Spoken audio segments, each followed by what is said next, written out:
Sur la montagne, dans ce passage qu'on va voir ce matin, qui est tiré donc de Matthieu 5, versets 10 à 12, il nous est parlé, Jésus va nous partager particulièrement sur le fait d'être opprimé, insulté, calomnié, persécuté.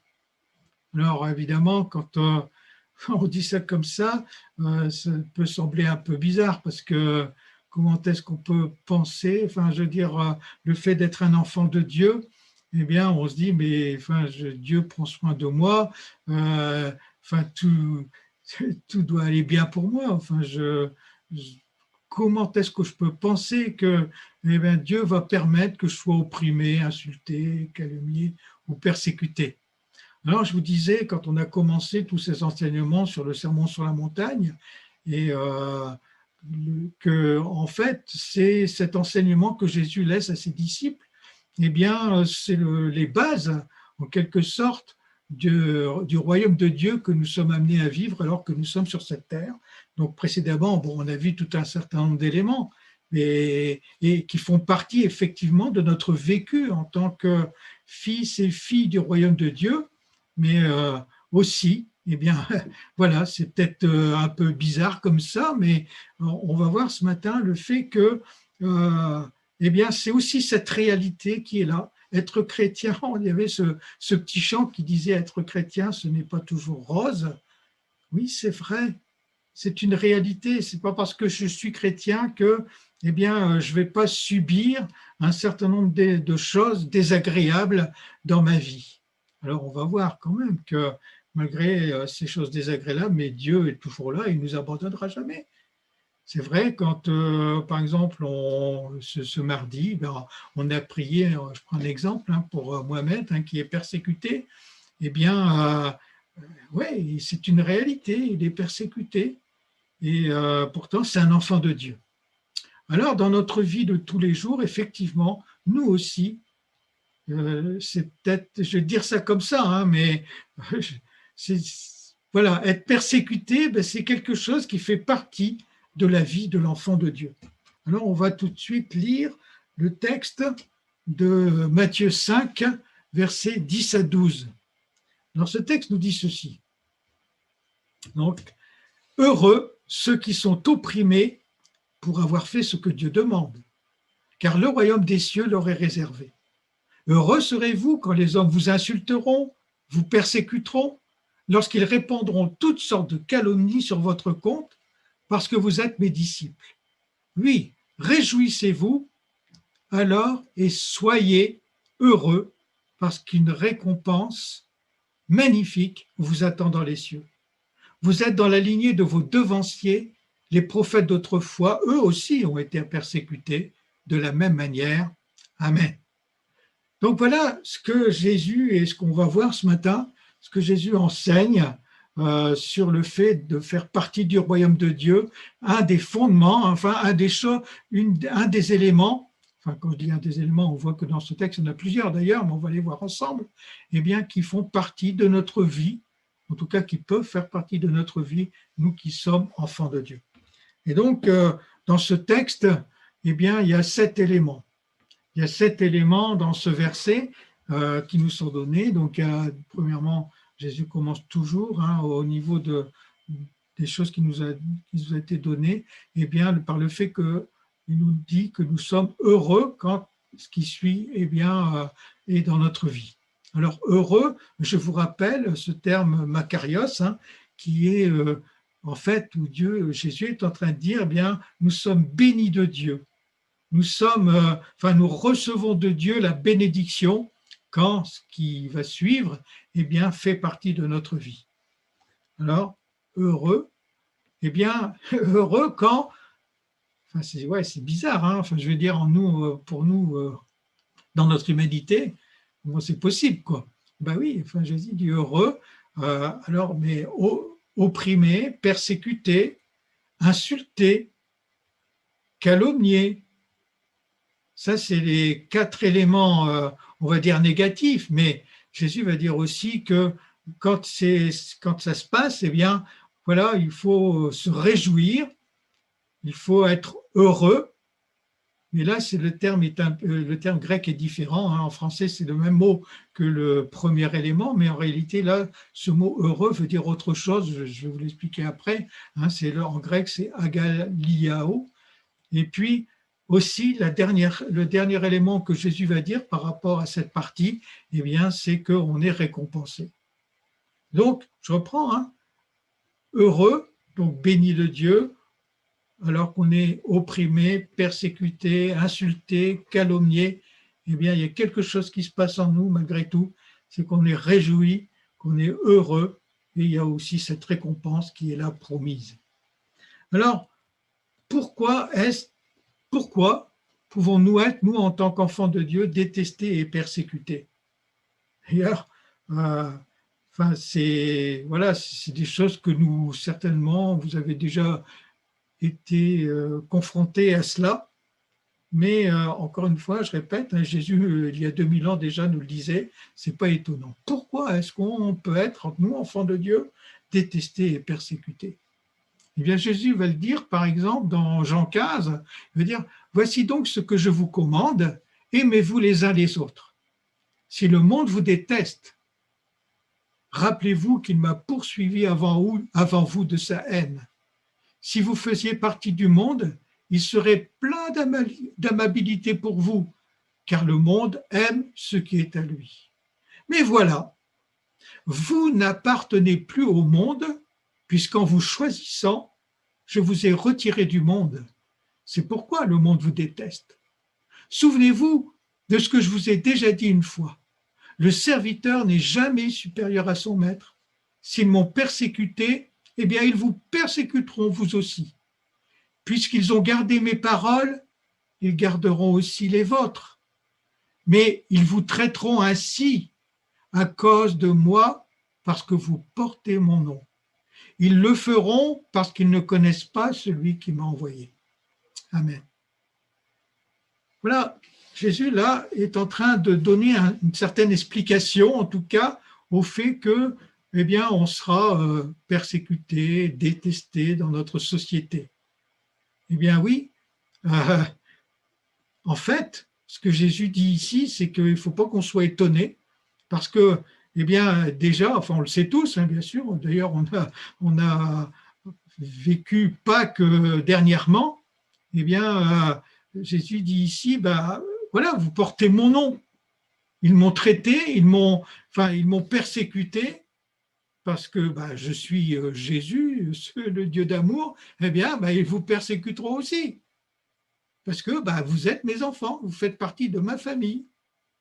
Et il dit, au verset 19, on l'a lu, hein, il dit, mais voilà, une des raisons pour laquelle vous êtes persécutés, eh bien, c'est aussi parce qu'on n'appartient plus au monde, on n'a pas la mentalité du monde. Et ne pas avoir la mentalité du monde, eh bien, va déranger. Pourtant, hein, alors que Jésus était sur cette terre, pourquoi on l'a persécuté? Est-ce qu'il avait fait quelque chose de mal? Est-ce qu'il avait montré de la haine envers quelqu'un? Jésus, alors qu'il était sur cette terre, n'a fait que du bien autour de lui. Alors qu'il était sur cette terre, il a guéri les malades, il a apporté l'amour de Dieu, il n'a fait que du bien. Et vous le savez bien, vous qui lisez la Bible, voilà, Dieu a été haï. Jésus a été haï. On l'a haï. Eh bien, Jésus dit ici quand même quelque chose d'essentiel, c'est que je ne fais plus, moi qui suis enfant de Dieu aujourd'hui, je ne suis plus dans la mentalité du monde. Alors quand Jésus dit ici dans ce verset, je vous ai retiré du monde, c'est pour que le monde vous déteste, ça ne veut pas dire qu'on est... c'est pas qu'on ne vit pas sur terre, hein, vous le savez bien, d'ailleurs notre parole de Jésus va dire que voilà, on est appelé, on n'est que des étrangers sur cette terre, mais on est sur cette terre. Eh bien, en tout cas, ce que Jésus dit ici, c'est que effectivement, nous qui sommes enfants de Dieu, eh bien, on ne ressemble pas au monde. C'est une des raisons. Alors, même si nous, mais je crois que c'est notre cas, en tout cas, je l'espère, c'est que vous êtes ceux et celles qui on fait du bien autour de nous, on ne veut pas faire le mal autour de nous. Eh bien, malgré cela, parce qu'on a la mentalité, parce que Dieu met en nous, et c'est une bonne chose pour nous, Hein, Dieu vient nous transformer, vient changer nos pensées, il vient changer notre mentalité. Pourquoi? Parce qu'il vient faire vivre, faire grandir en nous cette nouvelle nature, hein, celle qui est effectivement tellement différente de notre nature adamique, de notre ancienne nature, celle que nous devons faire mourir. Parce que bien sûr qu'elle est toujours là, puis l'apôtre Paul dit qu'on doit la faire mourir tous les jours. Mais voilà, en tout cas, faire mourir cette nature adamique, eh bien, va produire comme effet, premièrement, de laisser vivre en moi cette nature divine qui va grandir jour après jour, mais aussi elle va produire le fait que jour après jour, eh bien, je vais devenir un peu plus différent de ce que ce monde est. Et ma différence, vous le savez bien, la différence, eh bien, être différent attire la haine des autres. Donc, pourquoi est-ce qu'on... C'est normal, on va dire comme ça, hein, je ne dis pas que c'est normal dans l'absolu, hein, ce n'est pas normal dans l'absolu qu'on persécute ceux qui font du bien, mais c'est normal dans la pensée humaine, eh bien, enfin en tout cas ça semble normal pour ceux qui vivent cela, de persécuter eh bien, ceux qui sont différents et de faire du bien. Alors bien sûr, ce n'est pas notre cas, nous en tant qu'enfants de Dieu, on ne veut pas rejeter ceux qui sont différents, au contraire on veut les aimer. Eh bien on va voir ce que Dieu en dit encore. En tout cas, ce n'est pas parce qu'on est persécuté qu'on est découragé. Parce que de toute façon, on ne sera jamais tout seul. Donc, au travers de la persécution, au travers des difficultés que nous sommes amenés à vivre, Dieu sera toujours avec nous. Et Paul va dire dans 2 Corinthiens, au chapitre 4, versets 7 à 11, il va dire ceci: cet évangile est un trésor précieux. Cet évangile, alors, voilà, je le dis, cet évangile, c'est ce que nous sommes appelés à vivre. Chacun d'entre nous, nous qui sommes enfants de Dieu, bien sûr. Cet évangile est le trésor précieux qui nous a été confié. Alors, certes, nous portons ce trésor dans des vases de terre cuite, mais il faut qu'il en soit ainsi. Cela prouve avec évidence que cette incomparable puissance vient de Dieu et non pas de nous. Cette puissance, nous l'expérimentons dans nos vies en même temps que la fragilité des vases qui la contiennent, traqués et opprimés de tous côtés, et cependant jamais subjugués par la peur. Fréquemment désemparés, mais jamais découragés. Souvent, nous sommes perplexes et ne savons plus quel chemin prendre, mais nous ne nous abandonnons pas. Nous connaissons l'angoisse et le dénuement, mais non le désespoir. Voilà ce que vivait l'apôtre Paul. Et voilà ce qu'il disait de sa vie d'enfant de Dieu. Mais enfin, ce que disait l'apôtre Paul là, je suis quelque part, on n'est pas différent finalement de l'apôtre Paul, on est aussi, nous, des enfants de Dieu. Et il y a, dans ce qu'il est en train de dire ici, enfin, il dit quelque chose de précieux dans ce texte. Premièrement, il se compare, et il nous compare à des vases de terre. Hein, c'est-à-dire pas à quelque chose de très précieux en réalité, avec le vase de terre, avec ses faiblesses, avec ses limites, qui fait la différence avec la puissance et la gloire de Dieu. Mais ce que va dire Paul ici, c'est que justement, cette puissance, eh bien, on va l'expérimenter dans notre vie en réalisant notre faiblesse et notre fragilité.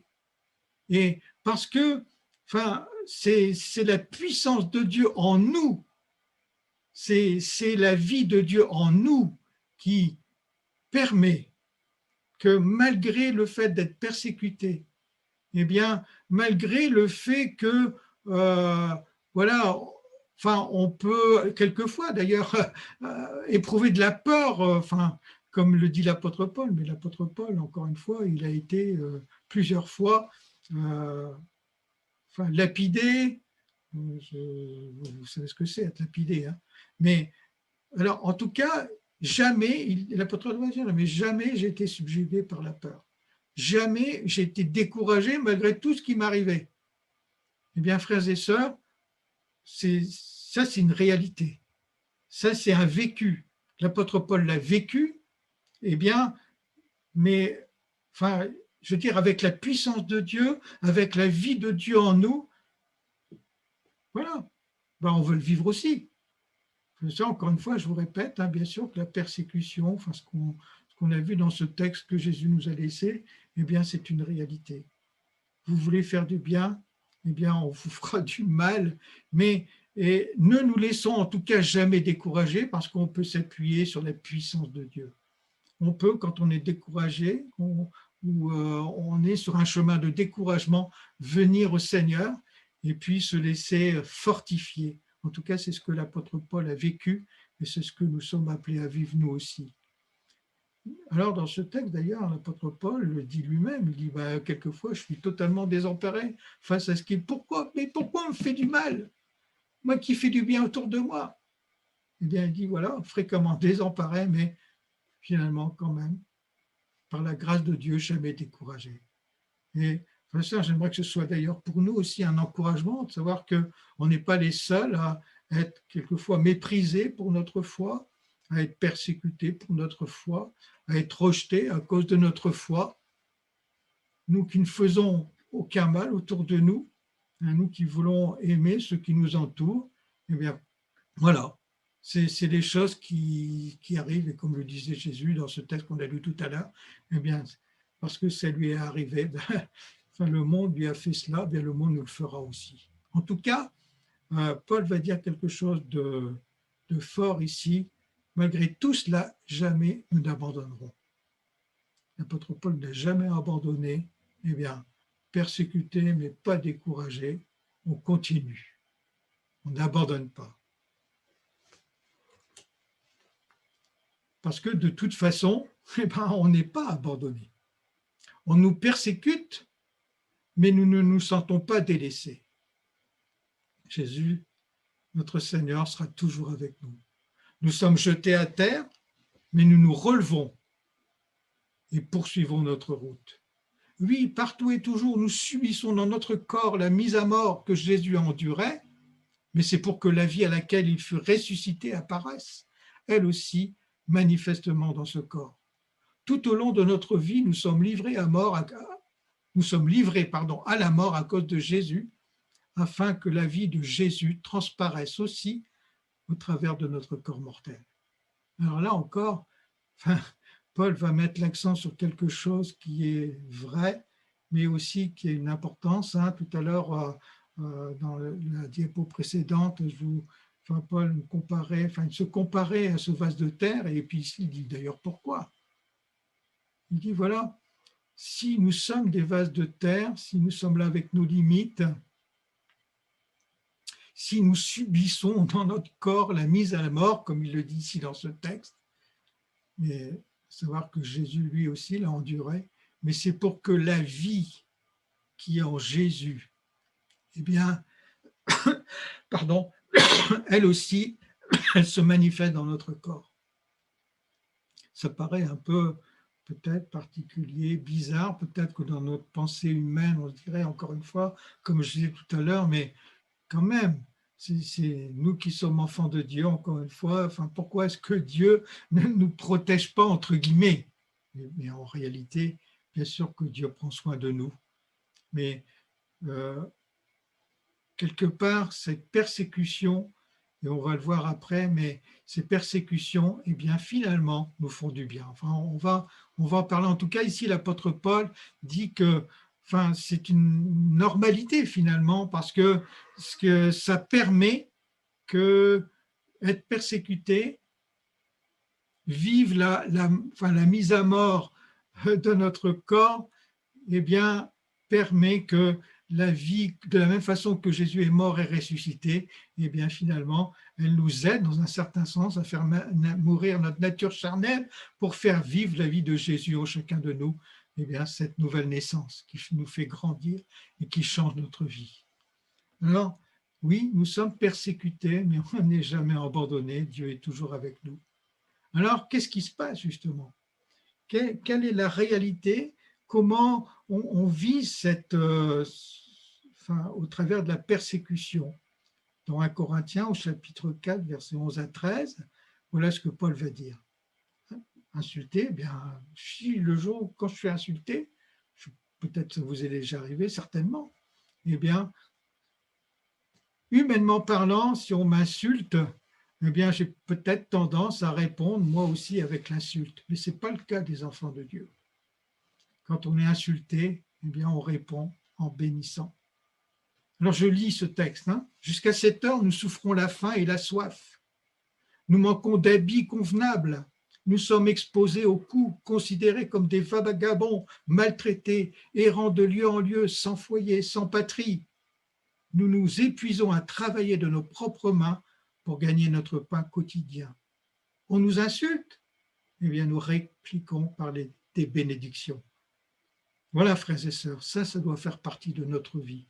En tout cas, c'est ce qu'on vit quand on fait partie du royaume de Dieu. Et je vous rappelle encore une fois, ce royaume de Dieu, eh bien, nous sommes appelés à le vivre alors que nous sommes ici sur cette terre. Quand je lis ce texte, frères et sœurs, je ne sais pas si c'est certainement, ça vous arrive d'être insulté, mais d'être insulté parce que vous êtes un enfant de Dieu. Eh bien, en lisant ce texte, je ne me suis pas empêché de penser à notre frère Mohamed, par exemple, parce que lui, il vit cette réalité-là, en tout cas. Eh bien, nous, on souffre peut-être pas de la faim, de la soif.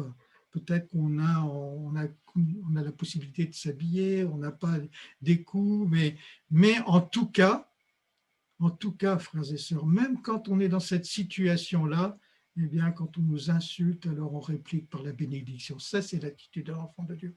Et même si nous, on n'est pas dans ce cas-là aujourd'hui, mais peut-être qu'un jour ça arrivera, eh bien, quand on nous insulte, eh bien, on va répliquer par des bénédictions.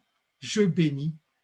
On l'a déjà vu au travers des paroles précédentes, mais ça, c'est vraiment la réalité du royaume de Dieu.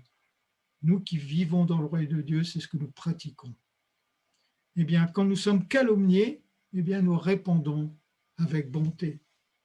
On nous persécute, nous l'endurons en silence et avec patience. Waouh! Je crois que d'ailleurs, sans la grâce de Dieu dans notre vie, je crois que ce serait difficile quand même.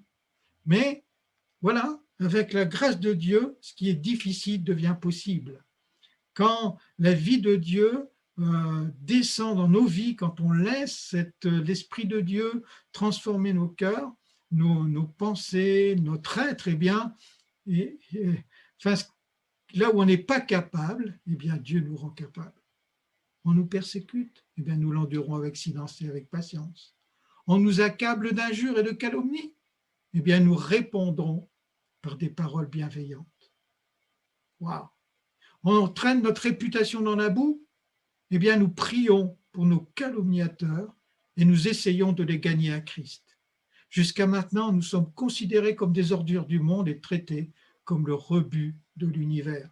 Ça, c'est ce qui se passe, peut-être pas tant quand même dans notre pays, encore que. Mais en tout cas, c'est une réalité concrète dans beaucoup d'endroits dans ce monde. Frères et sœurs, encore une fois, on voit là, on reconnaît à travers de l'attitude ici de l'apôtre Paul, le vécu véritable du royaume de Dieu. Je reprends le texte qu'on a lu tout à l'heure. Enfin, en tout cas, quand on dit du mal de nous, eh bien, on répond avec bonté. Quand on nous calomnie, eh bien, on répond avec des paroles bienveillantes. On prie pour nos calomniateurs. C'est ça, est-ce que c'est ce que nous faisons? Mais c'est le sens des paroles de Jésus, en tout cas, dans ce sermon sur la montagne. Et quand il nous parle que nous sommes persécutés, que nous sommes calomniés, eh bien, Jésus veut aussi attirer notre attention que c'est une réalité quelque part normale, encore une fois, enfin normale. Enfin, voilà, à cause du monde, à cause de notre société et à cause de l'esprit du prince de ce monde d'ailleurs, eh bien c'est cette réalité. Mais nous sommes encore une fois différents du monde. Et donc, même s'il y a cette normalité quelque part où on va être donc persécuté, calomnié, insulté, eh bien opprimé même, eh bien en tout cas, notre réponse, notre attitude, elle doit être cette attitude qui est conforme à la pensée et à l'exemple en tout cas que nous a laissé Jésus. Concrètement, hein, concrètement, effectivement, eh bien, quand on nous injurie, eh bien, on répond avec des paroles bienveillantes. Enfin, il y a en nous la bonté de Christ doit s'exprimer à travers de ce que nous sommes, parce que nous sommes des enfants de Dieu. Eh bien, je pense d'ailleurs que c'est là aussi où nous-mêmes, on peut se reconnaître en tant qu'enfant de Dieu. Comment est-ce que je réagis dans ce genre de situation? Eh bien, frères et sœurs, si on n'est pas comme l'apôtre Paul ici le décrit, eh bien certainement qu'on a besoin de venir au pied du Seigneur et puis dire, Seigneur, viens, on continue à faire ton œuvre en moi parce que j'ai besoin de toi, j'ai besoin de ta grâce. Moi, je veux vivre le royaume de Dieu. Donc, je continue parce que Jésus et la parole de Dieu, Jésus tout à l'heure nous parlait de cette notion de récompense. Tout à l'heure, je vous remettrai ce texte de Matthieu, mais en tout cas, on a des récompenses qui nous sont données déjà alors que nous sommes sur cette terre. Ici, Jacques va dire, mes frères, réjouissez-vous lorsque vous passez par toutes sortes d'épreuves ou de tentations, estimez-vous heureux, elles sont pour vous l'occasion d'accéder à la joie parfaite. Vous savez bien que si votre foi est mise à l'épreuve, et si elle tient bon, elle développera votre endurance. Ça, c'est déjà une des récompenses que le fait de vivre le royaume de Dieu nous amène. Jacques va dire, elles seront les épreuves parce que je suis éprouvé, et lorsque je suis éprouvé parce que je suis un enfant de Dieu. Alors bien sûr, je ne l'ai peut-être pas dit, mais quand Jésus dit toutes ces paroles que nous avons lues tout à l'heure dans Matthieu 5, il ne nous parle pas des persécutions ou comment pour des choses qu'on aurait fait de mal. Je veux dire, si je fais du mal à quelqu'un, eh bien, voilà, quelque part, je reçois, peut-être je suis calomnié, mais si je suis un voleur, par exemple, je ne suis pas dans la volonté de Dieu déjà, eh bien, c'est normal que je reçois le courroux de mon prochain. Je ne dois pas être un voleur. Eh bien, mais là, dans ce que Jésus enseigne là, c'est d'ailleurs, on le relira tout à l'heure, je vais le reprendre ce texte, mais c'est tout le contexte, c'est être persécuté parce que je suis un enfant de Dieu, persécuté parce que je fais le bien en tant qu'enfant de Dieu autour de moi. C'est ça l'idée, bien sûr. Et là, donc Jacques va dire qu'on doit se réjouir lorsqu'on passe par des épreuves ou des tentations, parce qu'elles seront pour nous l'occasion d'accéder à une voie parfaite. L'apôtre Paul le disait aussi. C'est une joie pour lui de savoir qu'il est persécuté parce qu'il fait la volonté de Dieu. Alors ça, c'est quelque chose qui se passe, c'est quelque chose qui vient dans nos cœurs et dans notre vie aussi par l'action du Saint-Esprit. Le Seigneur ne nous laissera jamais seuls. Et effectivement, ce que dit Jacques ici, il ne le dit pas comme ça en l'air. Il dit parce que c'est une réalité, parce que c'est quelque chose qu'il a pu vivre. Il a pu vivre le fait qu'au travers de la persécution, eh bien, d'accéder à cette joie parfaite. Ça, c'est déjà une première récompense que Dieu nous donne. Il nous donne la possibilité d'être heureux. Son œuvre en nous permet d'être heureux malgré la persécution. C'est quelque chose qui dépasse notre intelligence humaine, n'est-ce pas? Mais pourtant, c'est la réalité.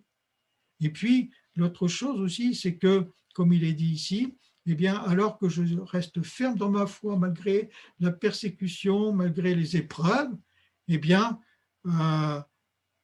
ça développe en moi, la grâce de Dieu va faire que je vais devenir de plus en plus fort. Et ça aussi, quelque part, c'est une récompense. Ensuite, je continue ce verset, mais pour que vous parveniez à une pleine maturité spirituelle, il faut que l'épreuve achève son œuvre sans que votre constance se relâche, que votre patience se manifeste ainsi dans toute votre conduite et s'accompagne d'actes parfaits. Ainsi, vous serez plein de force et vous parviendrez au but. Ainsi, vous deviendrez irréprochable et ne vous manquera rien. Alors, encore une fois, si je regarde ce texte, avec la notion de mon humanité ou de ma nature adamique, je me dis, ça, c'est pas vrai. Enfin, voilà. Si je suis persécuté à cause de ma foi, si je suis persécuté parce que je suis différent du monde, parce que je fais bien autour de moi, eh bien, voilà, voilà, c'est pas normal. Mais ce que dit Jacques ici, pourtant, il dit une réalité véritable. Moi, je le prends comme vraiment une récompense. C'est que avec la grâce de Dieu, quand je fais ce choix de vivre le royaume de Dieu sur terre, quand je fais ce choix d'accepter, malgré, enfin, oui, la souffrance de la persécution ou la difficulté de la tentation, et puis quand je tiens ferme avec la grâce de Dieu, eh bien, il y a une chose qui se passe, c'est que je suis en train de grandir enfin, dans cette notion d'enfant de Dieu. Je grandis et puis je deviens irréprochable, c'est-à-dire que jour après jour, eh bien, je ressemble davantage à mon Seigneur, à mon Sauveur. Je suis, comme dit un autre texte, enfin, on grandit dans la sainteté, hein, de jour en jour, de plus en plus saint. Eh bien, c'est ce qui se passe, mais c'est une grâce. Euh, enfin, voilà, on reflète le royaume de Dieu avec l'aide du Seigneur. Alors, dans Marc chapitre 10, il nous est dit aussi, parce que donc Jésus est là avec ses disciples et Pierre fait remarquer à Jésus, donc il parle que bien sûr, enfin, ils ont tout abandonné. Jésus lui dit qu'on doit abandonner notre nature adamique, d'ailleurs, il faut qu'on l'abandonne. Et Pierre fait remarquer, tu sais, nous, on a tout laissé pour te suivre. Et Jésus va lui dire, c'est vrai, mais je vous le promets, personne n'aura quitté maison, frère, sœur, mère, père, enfant ou terre à cause de moi. Encore une fois, hein, c'est la condition, c'est à cause de moi, à cause de notre foi en Jésus et de la bonne nouvelle. Eh bien, si cela arrive, eh bien, en tout cas, Jésus va dire ici que nous allons recevoir 100 fois plus à partir de maintenant, alors que nous sommes en train de vivre sur cette terre. Mais, enfin, en tout cas, on reçoit cette famille. On est dans la famille de Dieu. On est dans le vécu de la famille de Dieu. Eh bien, non seulement on reçoit cela alors que sur cette terre, mais Jésus va dire que ça va se rejaillir jusque dans la vie éternelle.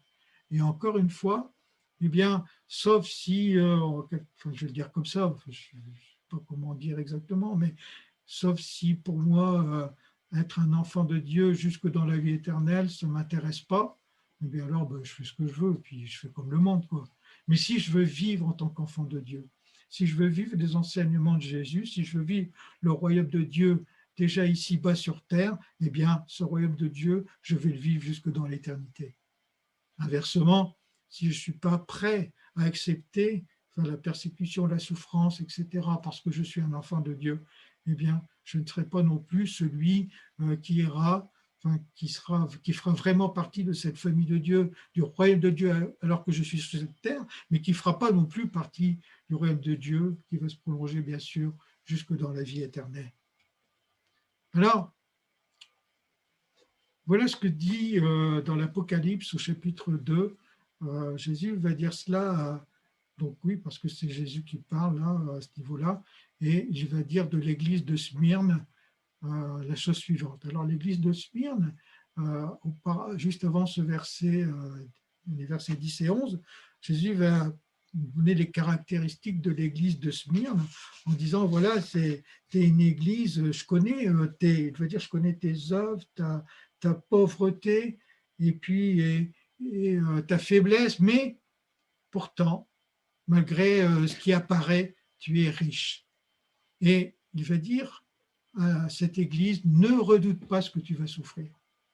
Voilà, le diable va jeter quelques-uns d'entre vous en prison afin que vous soyez mis à l'épreuve et vous aurez 10 jours de détresse, mais sois fidèle jusqu'à la mort et je te donnerai la couronne de vie.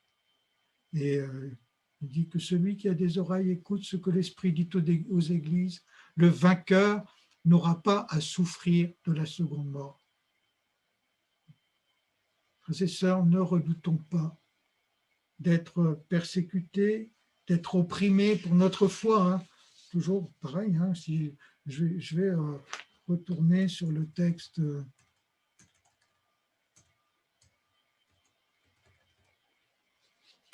Voilà. Sur ce texte qui est notre base pour ce matin. Heureux ceux qui sont opprimés, je l'ai souligné, pour avoir fait ce que Dieu demande.